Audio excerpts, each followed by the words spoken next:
গৃহকর্মী নির্যাতনের মামলায় বাংলাদেশ এয়ারলাইন্সের ব্যবস্থাপনা পরিচালক ও প্রধান নির্বাহী কর্মকর্তা শফিকুর রহমানকে গ্রেপ্তারের পর কারাগারে পাঠানোর নির্দেশ দিয়েছে আদালত।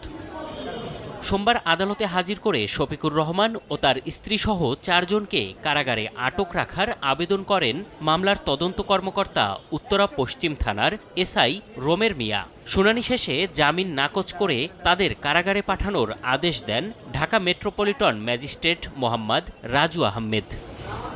পুলিশ জানায়, শফিকুর রহমানের বাসায় গৃহকর্মী হিসেবে দীর্ঘদিন ধরে কাজ করত শিশুটি। তুচ্ছ ঘটনায় প্রায় ওই গৃহকর্মীকে মারধর করত স্বামী স্ত্রী দুজনেই। ভুক্তভোগী শিশুর পরিবার থানায় মামলা করলে পুলিশ রোববার রাতে তাদের গ্রেপ্তার করে।